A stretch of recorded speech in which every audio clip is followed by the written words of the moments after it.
मैं राजनीति करने नहीं बल्कि विकास करने के लिए चुनाव मैदान में हूं। अगर मिला जनता का आशीर्वाद तो क्षेत्र का हो जाएगा कायाकल्प।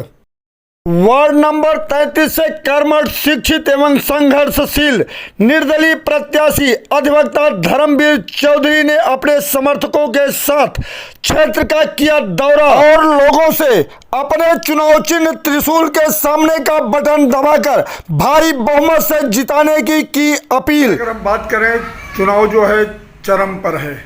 इस समय सभी प्रत्याशी अपनी अपनी जीत का दावा कर रहे हैं। आज जो देश को जरूरत है वो एक शिक्षित, और जैसा कि पूरी हमारी व्यवस्था चल रही है उसके लिए शिक्षित कैंडिडेट होने बहुत ज़रूरी है। कहीं भी हो, कोई भी लड़े।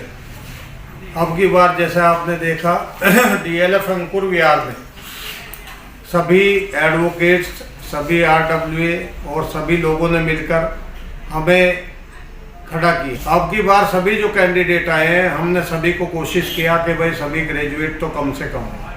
हर जगह जब पढ़ाई के लिए योग्यता जरूरी है, किसी भी नौकरी में भी योग्यता जरूरी है, तो नेताओं के लिए क्यों नहीं, जिसका खामियाजा यहाँ की जनता भुगत रही है।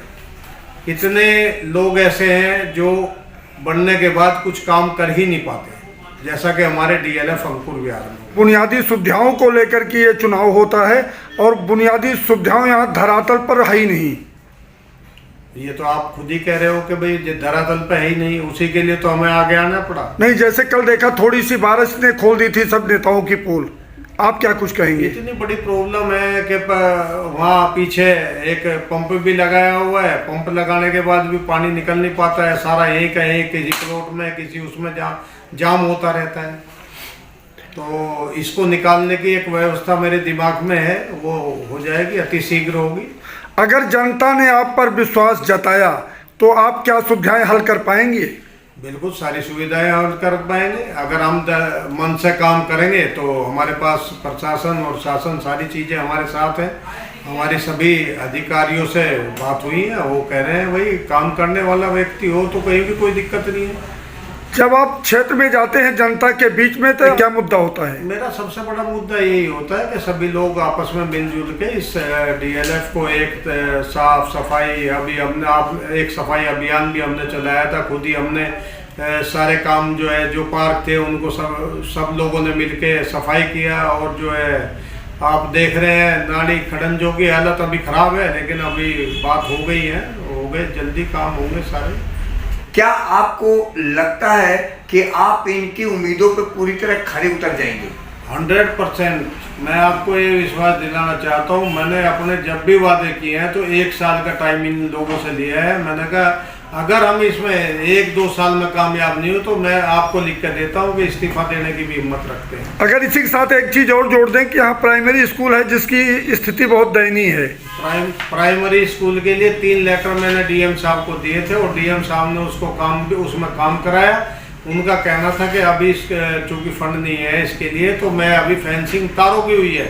और नेक्स्ट उनका वादा है कि जिस दिन हम चुन के आएंगे उस सबसे बड़ी बात, ये सबसे पहली उपलब्धि ये होगी कि ये स्कूल में कार्य होंगे, इसका शौचालय ठीक होगा और इसको हम 10th तक कराने का जिम्मा हमने लिया है। यह इतनी बड़ी कुछ नहीं है। मैंने 1 साल का पूरी एक रूपरेखा मेरे दिमाग में है, जिसको हम अधिकारियों के साथ मिलकर इसको बिल्कुल ऐसा नॉर्मल हो जाएगा। अधिकारी बेचारे रात को भी हमारे कहने पर आ जाते हैं। किसी भी टाइम जब भी मैं फ़ोन करता हूँ सभी अधिकारियों का सहयोग हमें प्राप्त होता है। बस वो ज़रूरत इस बात की है कि आप किस तरह से उन लोगों से बात करते हैं। क्षेत्र की जनता को क्या संदेश देना चाहेंगे? क्षेत्र की देखो, मैं एक निर्दलीय प्रत्याशी हूँ। मेरा तो संदेश यही है कि आपसी भाईचारा जो मेरे वार्ड में है वो ऐसा बना रहे कि उसको लोग देखें और काम इतने हो जाएंगे कि वो तो देखने आएंगे ही आएंगे। ये तो मैं आपसे वादा करता हूँ, क्योंकि आप भी यहीं रहेंगे, मैं भी यहीं रहूँगा। आप देखेंगे कि 1 साल में पूरी हालत इसकी डीएलएफ की सूरत और सीरत सब बदल जाएगा इसका। ये आपको पानी भरे दिखाई दे रहे हैं, आप जिनकी चर्चा कर रहे हैं, ये सब बिल्कुल कहीं कुछ नहीं दिखाई देगा।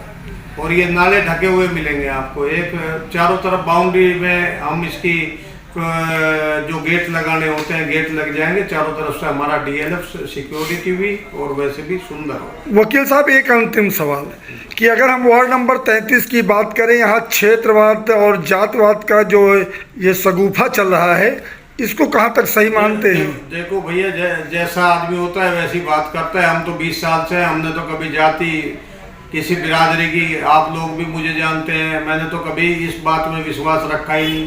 हमारे यादव जी भी बैठे हैं, हमारे बहुजन समाज के लोग भी हमारे साथ बैठे हैं सभी, और आप देखेंगे अल्पसंख्यक समाज के कितने लोग हमारे साथ जुड़े हुए हैं। उन्हीं का सहयोग समर्थन, क्योंकि वो मेरी आदत को जानते हैं। जब एक एजुकेशन मिलती है तो एजुकेशन मिलने के बाद चाहे किसी भी कंट्री की भी बात कर लो, वो कभी भेदभाव नहीं करता। एजुकेटेड आदमी कभी भेदभाव नहीं करता, उसके लिए सभी लोग बराबर होते हैं। क्या मान लें कि धर्मवीर भाई साहब को त्रिशूल के निशान लगाइए, उनको आगे लाइए, ताकि हमारे डीएलएफ का विकास होगा।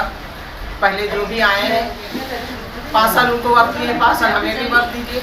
एक अच्छा आदमी आएगा आगे काम करेगा, उससे विकास होगा। और क्या होगा? और 33 की विकास की दिशा कहाँ जा रही है?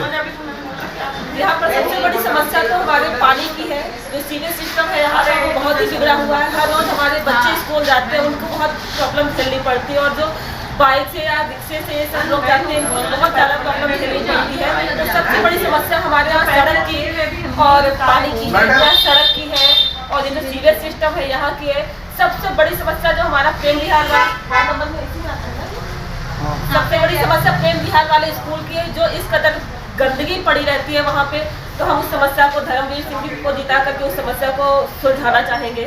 सबसे बड़ी समस्या यहाँ पानी की निकासी है।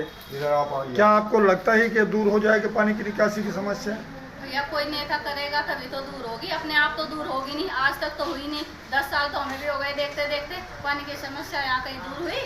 पब्लिक का विकास चाहती है, रोड बनवाना चाहती है, नाली बनवाना चाहती है, राशन कार्ड नहीं बने। क्या नाम है मैडम आपका? मेरा नाम सुदेश है। सुदेश जी, अगर आप पहचान पत्र नहीं बने, जो पहले तो पार्षद था उन्होंने हमारे लिए कुछ नहीं किया है, और हम ऐसे ही इंसान को लाना चाहते हैं ऐसे जो पढ़ा लिखा हो और जो हमारा विकास करे, गलियां बनाए, नालियां बनाए और राशन कार्ड बनाए, हमारी पेंशन बनाए।